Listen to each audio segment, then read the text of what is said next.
Hey guys, how are you? Welcome back to yet another podcast of My 2 Cents. I have no idea how this slight intro went. I spent some time doing a remix.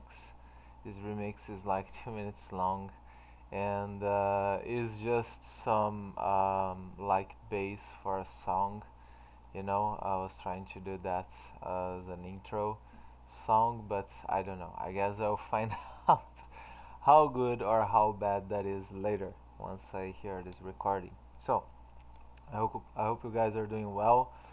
Those three people that listen to this, maybe we'll have more this week. Who knows? And yeah, welcome back. Regardless, hopefully you guys are having a fantastic week and a fantastic day. I have a student that lives in London. He is a pretty sharp guy, and we have, at least it seems like we have a very, very, very similar sense of humor. You know, seems like our sense of humor is very similar. And I was asking him some names of a few female comedians because I found myself short in as a viewer of female comedians. Don't usually do that. I know a few comedians that I enjoy, like Patrice O'Neill, Bill Burr, Louis C.K., Dave Chappelle. Um, I like George Carlin, the late George Carlin, and a few others that I failed to remember now, but I guess I remembered my top five. And I really like comics. I really like to listen to watch stand-up performers, and the reason I like that is because I like to laugh, and honestly, I like to be challenged a little bit. I think comedy can challenge you to think about things that you usually wouldn't. Because especially these risky comics, if you get Ricky Gervais, for example, they kind of challenge you to think about stuff that usually other people choose not to talk about. They're like, all right, I'm not gonna mention it. I'm not gonna talk about it. It's a sensitive issue. And some of these comedians, especially the ones I mentioned, they like are in a minefield during their shows. They are stepping in a very uh, sensitive and dangerous territory, especially nowadays. I think nowadays a lot of people get offended by whatever. It's rather easy for you to offend someone nowadays, especially if you're talking about something that is political. If you're talking about social issues, race, who you vote for, people get really offended. And when I say race or social issues, I'm not saying that people get offended if you are racist or if you have prejudice or if you're biased towards some issue. I'm just saying people get offended by the mere fact that you don't agree with them. Like, if I'm talking to a mate of mine, and he is very sensitive about Black Lives Matter, for example, which I'm all for in a way. I have my own way of being all for that movement as a white male and as a person. Like, yeah, not. I was going to say yesterday. No, last year I wrote two articles talking about racism, because to me, a year like last year was the year to study more about racism. A lot of Brazilian intellectuals, black Brazilian intellectuals, white Brazilian intellectuals were talking about these issues. They were talking about race, they were talking about how racism works and operates in Brazil. And we have an intellectual that is remarkable called Silvio Almeida, that not only he studies about racism and he writes about it, he has both the perspectives of Brazil and the United States. And, you know, obviously, when something happens in a country, there is a ripple effect to other countries. So last year was kind of tough for the African Americans because of a few incidents that happened that shocked the world. You know, I'm not gonna mention that because you guys heard that a million times already. I now wrote about that. If you ever care to know, just type my. Well, maybe you don't know my name. But yeah, no. If you listen to this right now, you probably know my name because the only people who are listening to this right now are people who knows me either in real life or they know me online or they are my students, whatever it is. If you know my name, put my name on Medium. You should find at least one article talking about that.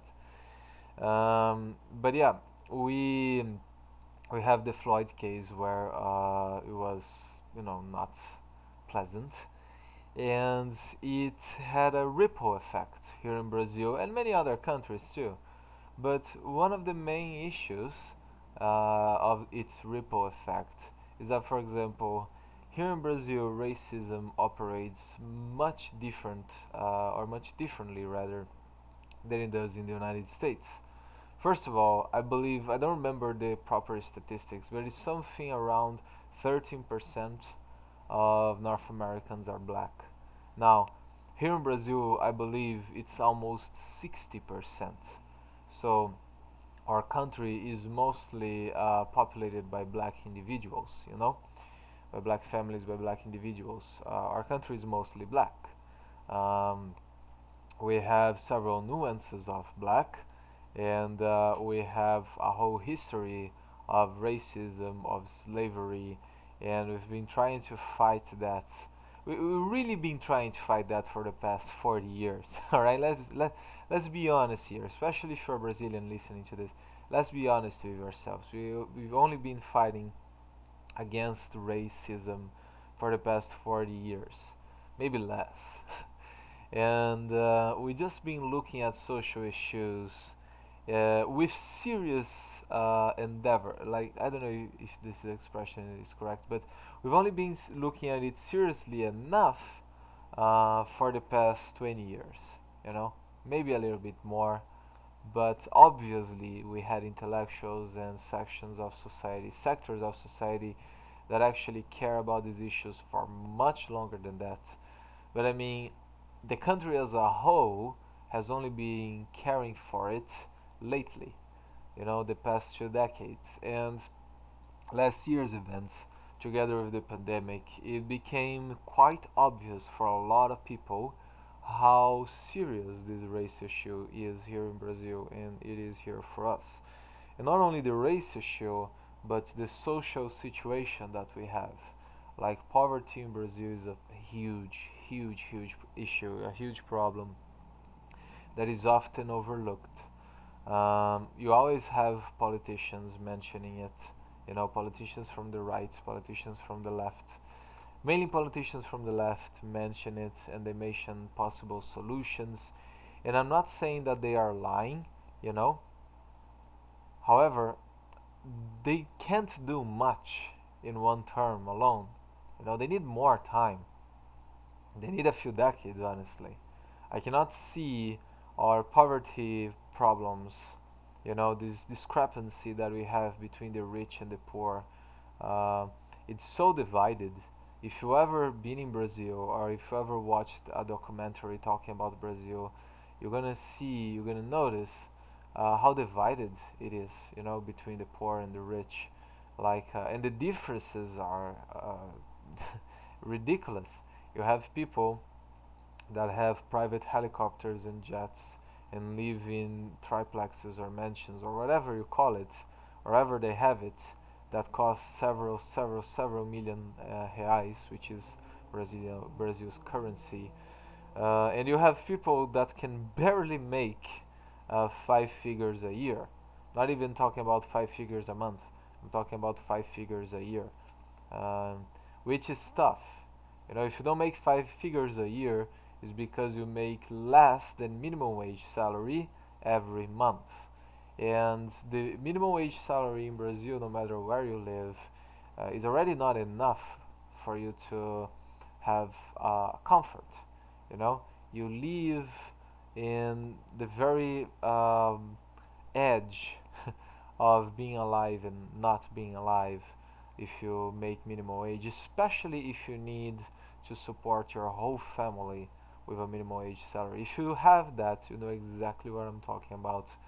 I had that happen to me, fortunately enough, only 2 years of my life. And when I was little, we came close to that too. Uh, my parents never left me without education or without food, but we came really close a few times. And as an adult, I went through that for almost 2 years. And you know, when you take a man's right to eat a proper meal and right to be just comfortable of being alive, when you actually need to be concerned whether or not you're going to have enough money to eat the next week or the next month, or even if you're gonna have a house the next month, this feeling, oh man, I don't desire that to anybody. This is the shittiest feeling ever. It's really, really bad. Like, you feel like you are nothing. At least I did. And I'm not saying poor people are nothing. I just saying I felt like to society and to the government, I was nothing. You know, I really felt like the government is not gonna give a single fuck if I die, if I go live in the streets, if someone uh, robs me or kills me when I'm sleeping on the street. Like, nobody will care. Maybe my parents will cry for me for a while, but that will be it, you know. It's tough. It's a tough situation to be in, to know that you're not cared for by anybody. And I was fortunate enough to always have family. I was proud enough to not ask for help most of the time. There was a month that I had to ask for help because I got really scared. But this is my privilege. My privilege of not actually being in real danger. Um, there are a lot of Brazilians that don't have this privilege, and most of, very unfortunately, but as a reflex of our history, most of these people are black. But listen, I'm not in the place to talk about racism. I don't know much about it. I'm a white male, so I really even shouldn't be talking about this right now. It's just an issue that I like to think about, I like to study. There are some friends of mine that I've engaged in conversation several times talking about this, wanting to learn, wanting to discuss. And I learned a lot more in the last year than I did my whole life, even though I studied philosophy before I studied international trade. And when I was studying philosophy in a public college, which in Brazil is a good thing, by the way. I don't know where you're from, but I know not every country has good public colleges. Like in the United States, you have community college that I think has a fee, but it's very small, uh, and it's not. People are not very proud to attend community college. I think, right? I don't know. I don't know what I'm talking about. I never lived in the United States. I'm just saying what my friend said, what I read, anyway.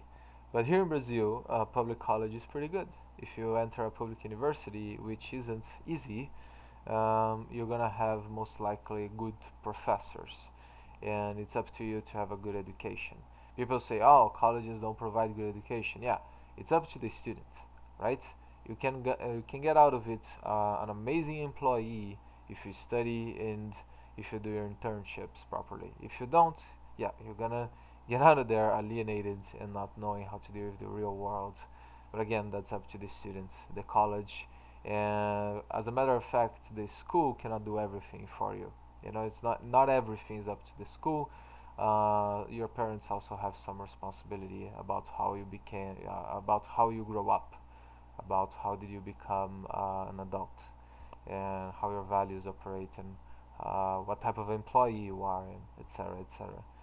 This whole discussion, you know, of hard skills against soft skills. I don't know if you guys ever heard about that. Hard skills are skills that you learn, you know, in college, in school, technical skills, and soft skills are people skills, skills that has to do with your organization, your empathy, your interpersonal relationships and so on.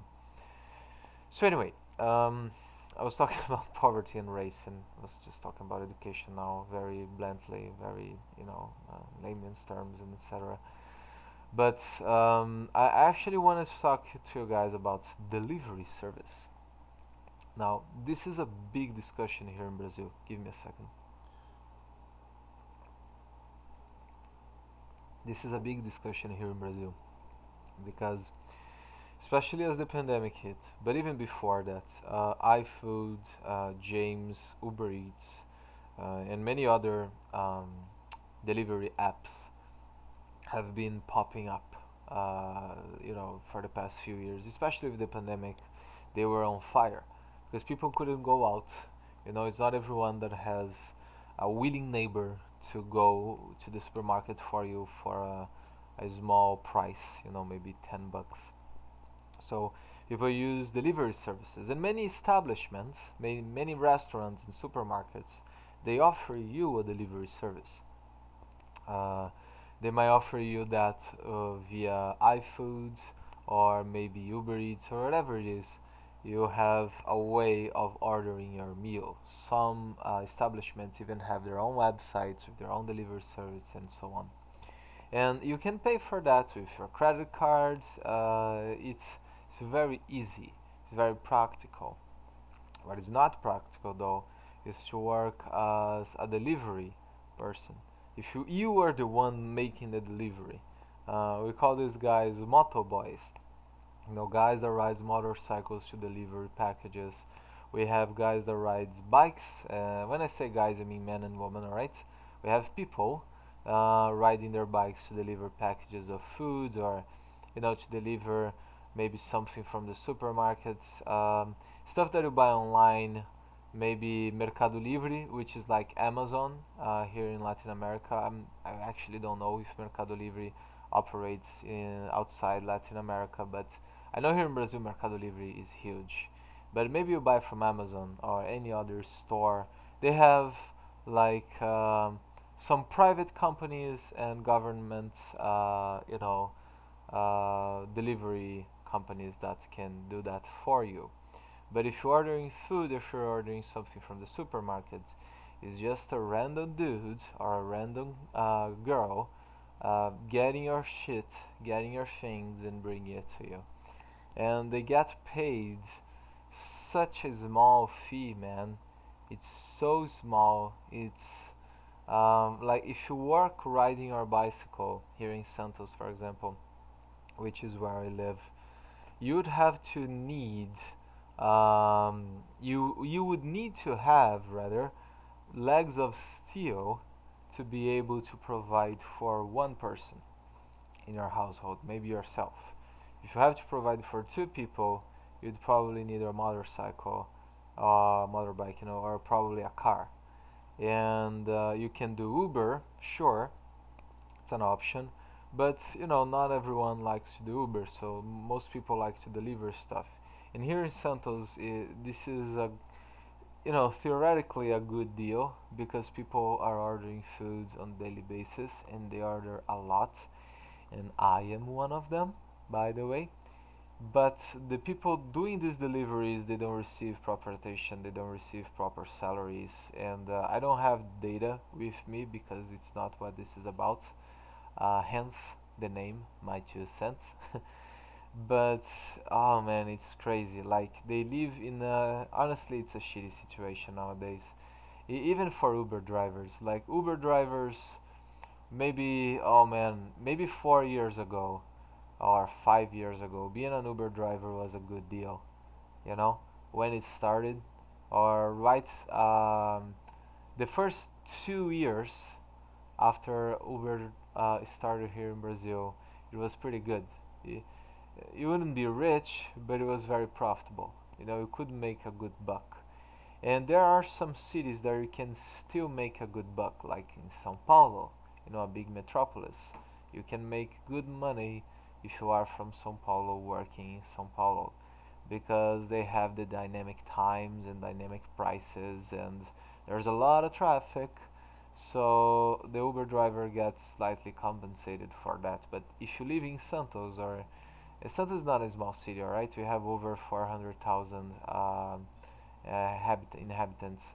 But if you live in a smaller city, or even if you live here in Santos, or a city just that is just like here, less than half a million inhabitants, you should worry yourself if you are an Uber driver, because man, I had some friends and colleagues that tried Uber for a while because they didn't have any classes, or because I don't only have friends. I'm not only friends with teachers, even though I'm an English teacher myself. I'm not only friends with teachers. I actually know people that has works in other lines of work, and they tried Uber for a while. Some of them still do Uber to this day. They started 4 years ago and they still do it. And for them, it's quite difficult because nowadays, especially here, what we call Baixada Santista or Santos Bay Area, right? Maybe it's the proper translation.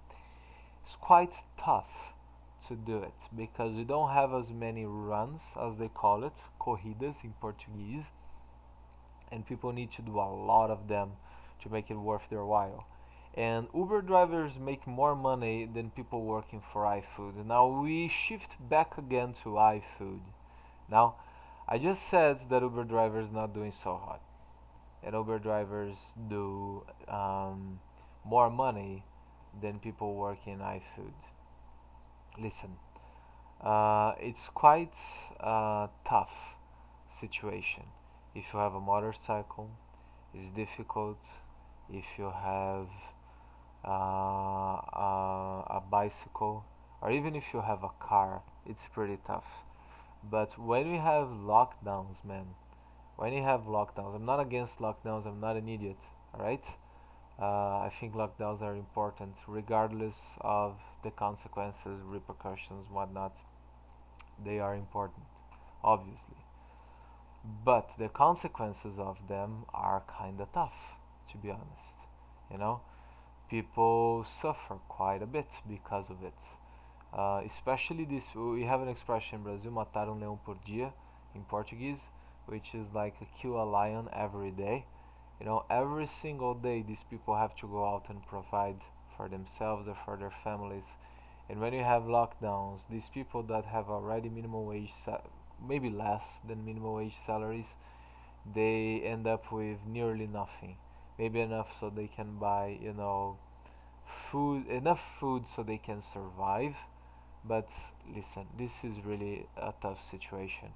And I have empathy for these people, right? Because some of them are my friends, some of them are people that I know, and even when I don't know the person, I know what they're struggling. I know how they're struggling. I know what they are going through. I know how tough it is, you know. Uh, and like I said before, I order food a lot. I order food a lot. I'm saying all of that so I can tell you a whole other story that has to do with me ordering food.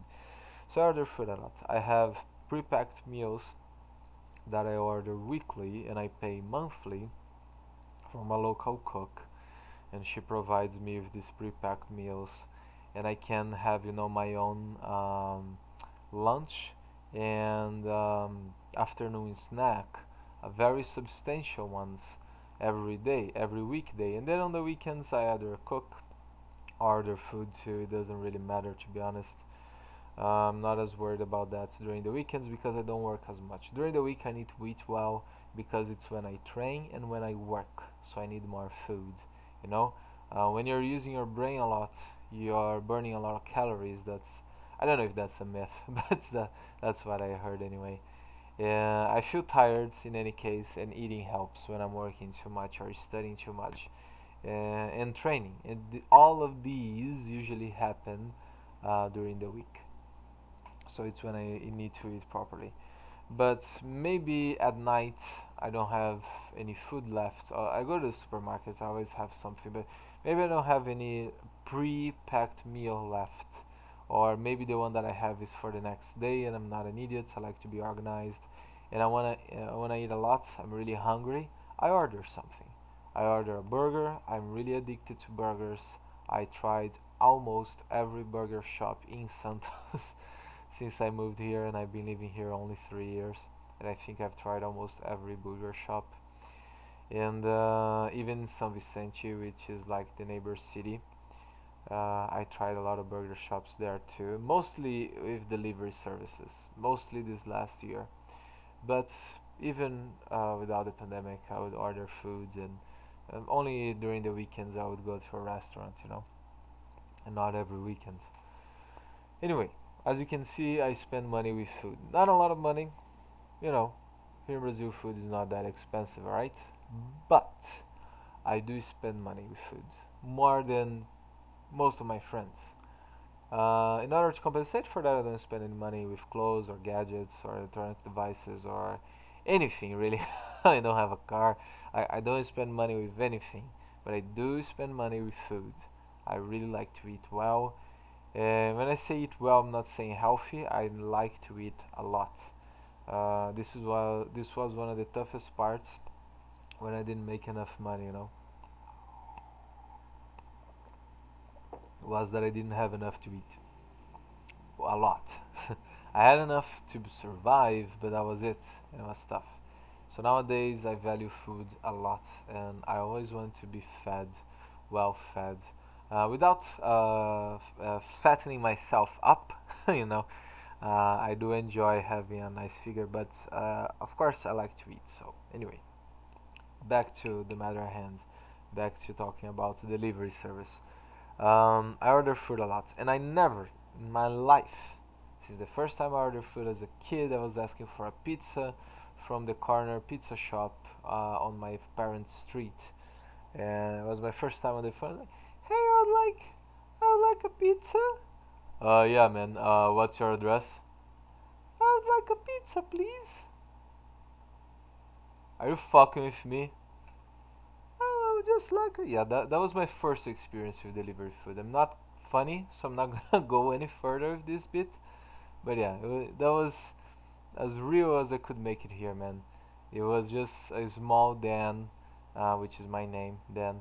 It was just a small Dan talking to this pizza place guy, and he was like pissed with his life, and he was taking because listen, I was obviously a kid. My voice sounded just like that, and anyway, it was. I had fun, by the way. He was getting mad and he started cursing at some point, I guess. But I was laughing my ass off. So he really thought I was messing with him. When in reality, all I wanted was a pizza. I don't remember, but I think my parents were laughing too. Anyway, so I've been ordering food since forever, man. And never in my life, never in my pathetic existence, I canceled an order. Never until yesterday. Yesterday I ordered Japanese food. It's been 3 years that I've been living in Santos. I wanted to celebrate. I ordered Japanese food, which is my favorite, and it's not very cheap. And I ordered from a nice place. I ordered it from a nice restaurant. Man, I ordered it, and I was already excited. Because listen, I'm a simple guy. If I'm reading a book, if I'm watching a movie, a TV show, a stand up comedy bit, whatever it is, if I'm just chilling, using my imagination with books or games, or if I am just entertaining myself with movies or TV shows, I am happy. I am honestly and fundamentally happy. That's all I need. And if I have food as I'm doing these things, I am the happiest motherfucker on earth. So whenever I order food, and this is why I do, it's like I'm addicted to it, to this feeling. I'm addicted to it. Like whenever I order food, this happiness gouge fills up, and I'm like, oh man, I could die. It's such happiness that I actually feel like I could die as soon as I order food. As soon as I'm eating, especially. Oh, if I'm already eating it, I feel like I feel privileged. You know, I'm watching a movie that I enjoy, or a TV show that I enjoy, or I'm listening to a podcast that I enjoy. I talk a lot about Bill Burr's podcast, but I also really like a podcast from Brian Cox called The Infinite Monkey Cage, which is a science podcast. There is a Brazilian podcast called Fronteiras da Ciência, which is like science boundaries. That also talks about science. If I'm listening to either these nerd podcasts or Bill Burr talking shit about everything, and I'm eating something, I'm the happiest motherfucker on earth. So this kind of gives away why I like ordering food so much. And yesterday, 3 years that I've been living in Santos, I wanted to celebrate. You know, it was Labor's Day here in Brazil as well, which is also in other places of the globe because of what happened in Chicago 200 years ago or something. Um, we are celebrating Labor's Day and my 3 years living in Santos.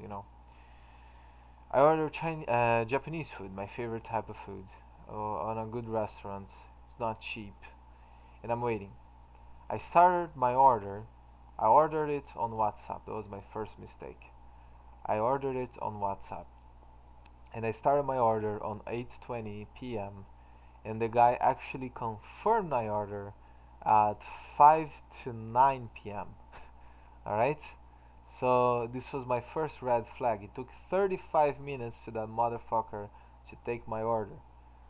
I was not expecting anything else other than that, because it's a Saturday night, it's a busy night, so I was very understanding. I was like, all right, man, I'm confirming my order right now, 9 p.m. You should arrive for me at least until 10 p.m., right? Because it was a big order, but it was like something they are used to, I guess, because it's one of their promotions. So you'd think that they would be prepared to give several of those out during the night, so they would have that probably already kind of pre-arranged. Anyway, I was hoping for 1 hour delivery service after a 35 minutes order taking service. So 10 p.m. hits. I was reading.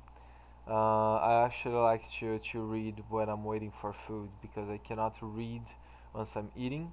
So like I try to feed my brain with something useful, which usually comes from books, and then feed it with something very useless, which usually comes from TV shows or not useless. A lot of these podcasts and a lot of movies are actually quite useful, but you know what I mean, I guess. Anyway, I can watch it as I'm eating. So I was reading. I noticed it was already 10 p.m.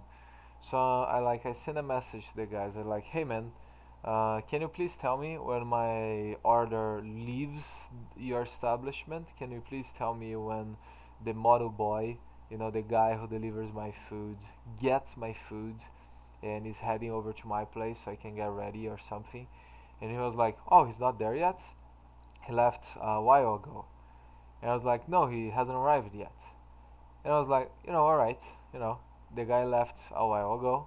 I knew the food was already probably prearranged, like I mentioned before. So yeah, the guy left. He's probably about to get here, 10 p.m. Then 10:15 hits, and I'm like, alright. 50 minutes after it's been a while, this guy left the restaurant. Now I know this food cannot stay warm for over 40 minutes, so I already know I'm not gonna have a warm meal. And yeah, I usually order cold Japanese food, but this time I order temaki's hot rolls, the warm stuff, the fried stuff. I want it to be disgusting, don't judge me. And nothing. Like 10:15 I was like, oh Jesus, that sucks. It's probably at least 40 minutes since the guy left. Unless he arrives in the next minute, my food is not gonna be as warm anymore. And when you spend an extra buck, you want a good experience, right? At least I do. I hate spending money, and even though I order food all the time, I want a good service. But alright, so I order it. Takes 35 minutes for the guy to take my order. Takes 1 hour and 50 minutes, and the order is still not with me. And apparently, he has left the restaurant for over 40 minutes. Now, I send a message to the restaurant again. I say, hey man, the only reason, this is what I said, the only reason I'm not canceling my order is because I know you guys spend ingredients and time and effort for me to eat my damn food. It wasn't even because I was hungry, because I wasn't. I was just eating it because I'm a disgusting pig. I was just gonna eat it because I'm a disgusting pig anyway. So I wasn't even mad about that. I was just like, the only reason I'm not gonna cancel it is because I respect the effort and a lot of people involved. And it's just throwing away food. I hate it. I never threw away food a time in my life. Whatever is on my plate, I eat it until the end. Maybe this is a South American thing. Maybe this is a Brazilian thing. Maybe this is my thing. I don't know. But I don't waste food. I never wasted food in my life. And even though this food wasn't on my plate yet, I was responsible for it. I was responsible for eating it. Even though I didn't need that food to survive, I ordered it, people prepared it, ingredients were spent, so I needed to eat it. And I was like, this is the only reason I'm not canceling the order. And the guy made such, like, he didn't give a shit about that. Because listen, orders were delayed in the past. And whenever it's delayed, people try to keep me in check, see if everything is okay, see if I'm still patient. But no, this guy was like, oh, yeah, whatever, man. He said, okay. That's all he did. Okay. I sent him like 3 messages. He said, okay. And listen, I'm under no illusion that he cares about me. But I am under the impression that he should at the very least pretend that he does. He didn't even do that. So I'm like, alright, alright, alright, alright. This motherfucker, that's how he's gonna play, right? So for the next 10 minutes, I'm very impatient. So we went from 10:15 up to 10:25 and still nothing. And then I sent a message. You know what, man? If my food doesn't arrive in the next 15 minutes, I want you to cancel it. Alright? Because it's starting to get late. And if I eat this late, I didn't tell the guy this, alright?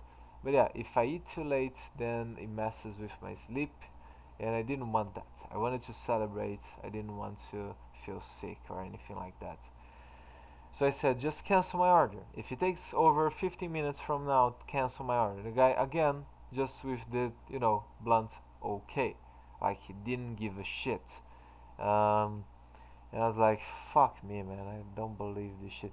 And then over the next 15 minutes, I was really impatient. Like I was really angry, man. I started sending messages to people. Some of you, maybe one of you at the very least, is listening to this shit show right now. Because I send messages to a few students and a few friends and a few student friends, whatever. I send messages to people saying, hey, what would you have done in my situation? Have you ever been through that? Because with students, it's good that you guys practice this type of dynamic, this type of discussion, or any discussion for that matter. Is good training, is good practice, is good for you to improve. And so it is for me. So I was like, yeah, it's a win-win situation. I vent a little bit, I let it off my system, and it's a way for me to practice something else with friends and students alike. Cool. 15 minutes pass. I send a message to the restaurant again. Hey man, 15 minutes passed. I know I asked you to cancel the order, but I am officially canceling it myself now. Cancel the order. And the guy didn't answer. And 2 minutes later, the model boy, the guy, who delivers my food arrived. And the doorman, who's my friend, he calls me. He says, "Hey Dan, there's a guy here for you. The delivery guy is here for you." And I was like, "Yeah, man, I just canceled the restaurant." And this doorman he's a friend. He's a fucking cool bloke. So he was like, "Yeah, you got it. I'll tell him." And then he hang up. And I was so pissed because I was like, fuck me. It was a matter of principle. My food was most certainly cold because it was for over an hour in this guy's motorbike. Especially if the restaurant hasn't lied. Maybe it's not the delivery guy's fault. Maybe the restaurant didn't prepare my order in time and they were blaming the delivery guy, wanting pity from me or something. I don't know. I was like, alright, maybe that was it. I was pissed. I had trash that I needed to take away, that I needed to take away. So I took my trash, I went downstairs in the garage, I threw away the trash, and I went to say hi to this doorman. I said, "Hey man, how are you doing?" And then we saw the delivery guy was still outside, not waiting for me, of course, but he was talking to the restaurant. And then I started feeling like a piece of shit because the restaurant's shitty service probably cost that guy something, and I could have avoided it, you know. Oh man, I felt so bad. And then I was talking to my friend. I'm not gonna call him Dorman. No, his name is Junior. I was talking to Junior.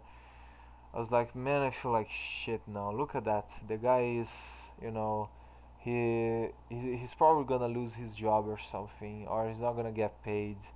And then Junior tried to help me to chill. He was saying, "Hey man, don't worry. He works for iFood. All he was going to get on this run was like 3 reais or something, which is okay. It's like 60 cents if you are in the United States. So it's not that much money, right? And if you are like I know, some of you probably over in Europe, it's like I don't know, 50 cents or whatever you call when it's less than a euro. Anyway, so it's not that much money, true, but you know, it's the guy's reputation. Maybe the restaurant can fuck him over, and I'm 100% sure, or at least 90% sure, that it wasn't his fault. Maybe it was his fault. And I don't want to say he had it coming, because, like I said in the beginning of this podcast, they don't have it easy, man. So this man was probably with like 10 orders that he was doing all at one, out at a time, all at the same time. Alright, English is hard. Maybe he was doing 10 orders all at the same time. But listen, I know it's tough, but he can't do that because, like, over 2 hours, I was waiting for over 2 hours since I started my order, since I started making my order, up to the point that I cancel it. 2 hours and 20 minutes have passed. Had passed. Sorry, past perfect here. 2 hours and 20 minutes had passed. So I was like, man, this is way too much. I had never waited this much in my whole life. This was the summit of waiting. And 2 minutes after I cancel it, the guy arrives. And yeah, my night was ruined. I was so stressed. I couldn't eat, because I didn't have any food because I had canceled it. I didn't have my credit card with me since I ordered it from WhatsApp. I don't know if you remember this detail, but I ordered it from WhatsApp. So I didn't have my credit card with me. If I did, when I took out the trash, I would have just came up to the delivery guy and say, "Hey man, just give me my food. I'll pay you and whatever."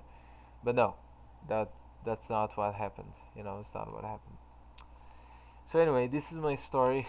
The first time I canceled an order, and I felt pretty bad. I feel like I did the right thing because I really think those guys were taking me for a fool. Either the restaurants or the delivery guy or both. I don't know. And 2 hours and 20 minutes is too much.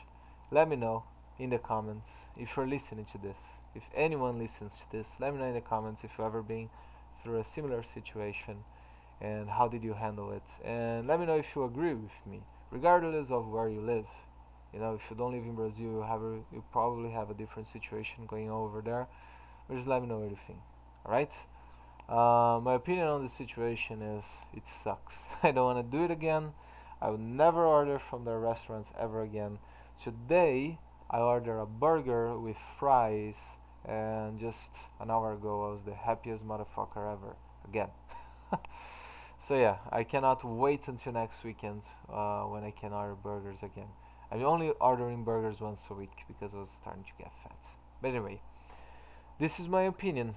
This is just some comments on the delivery service and some comments on the social and racial situation here in Brazil. Even though I talked about that very superficially, and hopefully you guys had a good time. Those were my 2 cents.